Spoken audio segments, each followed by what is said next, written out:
Russia will work closely with NATO, but not within NATO, giving Russia a voice in, but not a veto over, NATO's business. I congratulate NATO Secretary General Solana and Russian Foreign Minister Primakov. For decades, the world has debated the expansion of NATO and the role Russia could have played in Europe's security architecture. But what if history had gone differently? In the 1990s, there was a brief moment when Russia's inclusion in NATO was a real possibility, a move that could have fundamentally altered global geopolitics and perhaps even prevented the war in Ukraine. Notwithstanding geopolitical differences, both US President Donald Trump and Russian President Vladimir Putin have agreed on one crucial fact. NATO's eastward expansion and the promise of including Ukraine played a central role in sparking the Ukraine war. During the Alaska peace talks, Putin demanded a neutral Ukraine and assurances that NATO would never admit Kyiv to the bloc. Meanwhile, Eastern European countries like Poland, Estonia, Latvia and Lithuania warned that after Ukraine, Russia might turn its attention to a NATO country by 2028. The NATO-Russia opportunity. Yet, in the 1990s, an entirely different vision existed. The idea of Russia joining NATO came from none other than US President Bill Clinton. This revolutionary proposal aimed to integrate Russia into a new, united Europe and prevent future conflict. To understand this, we need to go back. For more than 3 decades, NATO and the Soviet Union were adversaries, coming perilously close to nuclear conflict, most famously during the Cuban Missile Crisis in 1962. By the late 1980s, confidence-building measures began to reduce tensions. In 1987, Ronald Reagan and Soviet leader Mikhail Gorbachev signed the INF Treaty, eliminating intermediate-range missiles. This was followed in 1990 by the Conventional Armed Forces in Europe Treaty, limiting military equipment across Europe, and in 1991 by START I, reducing strategic nuclear arsenals. We have discussed with the President Clinton the question concerning the relationship between Russia and NATO. We're not running away from the position which has been that we are against NATO expanding eastwards. We believe this is a blunder, a big mistake. And one day this will be a historic error. Meanwhile, the peaceful reunification of Germany became a pivotal moment. About 380,000 Soviet troops were stationed in East Germany, including future President Vladimir Putin. Despite the massive presence, the Soviet Union did not suppress reunification. According to Russian sources, NATO promised the Soviets that if they allowed German reunification, the alliance would not move even 1 inch eastwards. We have signed an agreement between Russia and NATO. And in accordance with that agreement, we want to do our job. However, no way shall we allow anybody to transgress that agreement, bypass that agreement, or, generally speaking, put aside it. No, this will not happen. The 1990s Russia-NATO proposal. After the Soviet Union disintegrated in 1991, creating 15 republics, the world order shifted dramatically.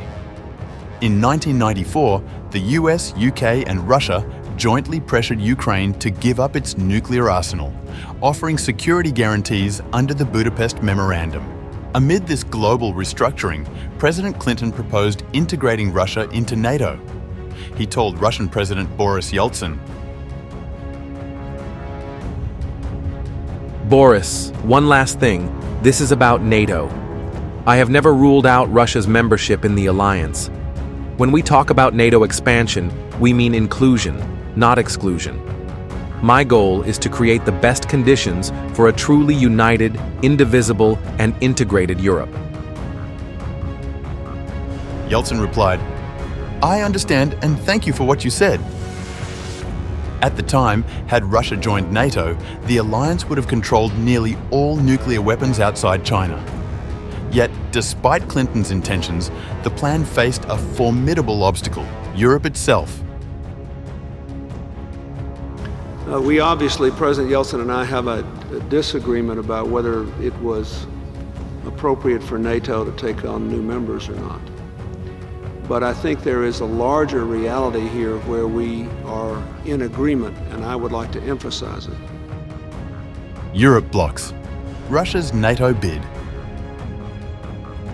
Newly declassified documents published by Der Spiegel reveal that Germany led European opposition to Russia's inclusion. Chancellor Helmut Kohl and Defense Minister Volker Ruhr argued that including Russia could create internal contradictions within NATO. Ruhr famously said Russia's entry would be a death knell for the alliance. Germany's diplomats quietly ensured that public statements avoided provoking Russia, but Europe's opposition was decisive. Russia has made historic commitments in the last few years to essentially redefine its greatness, not in terms of the territorial dominance of its neighbors, but instead of constructive leadership in the region and in the world. The expansion of NATO, therefore, should be seen primarily as nations interested in working together to deal with common security problems, not to be ready to repel expected invasions. The 1999 NATO expansion. By 1999, NATO expanded to include Poland, Hungary, and the Czech Republic, former Warsaw Pact countries, but Russia was left out. Later in 2004, 7 more Eastern European nations, including 3 former Soviet republics, Estonia, Latvia, and Lithuania, joined. 6 additional countries would follow, leaving Russia excluded entirely. The strategic consequence. This exclusion created what many analysts today describe as an irreconcilable divide between Russia and NATO. The promise of Ukrainian neutrality that Putin demanded never materialized, and NATO continued to expand eastward. The newly declassified German documents include letters from Chancellor Kohl to President Clinton, internal notes from Foreign Minister Klaus Kinkel, reports from German diplomats in Moscow and Washington.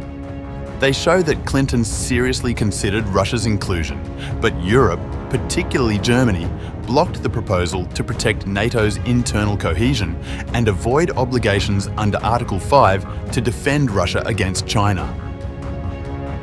Reflection on what could have been. Had Europe agreed in the 1990s, Russia might have been part of NATO by 2004. The alliance could have integrated Russia's military and nuclear capabilities, possibly preventing the Ukraine war and reducing tensions between East and West. Today, NATO and Russia are more antagonistic than ever. Europe's opposition to any compromise with Moscow remains firm. The historical antagonism between Western Europe and Russia, not the US, has shaped the security architecture that fuels today's conflicts. The history of Russia and NATO is a story of missed opportunities, geopolitical caution, and growing mistrust. A proposal that might have prevented decades of conflict was stopped not by Russia, but by Europe's strategic calculations. As the Ukraine war continues, understanding this history is crucial to grasping why tensions remain so high and why peace remains elusive.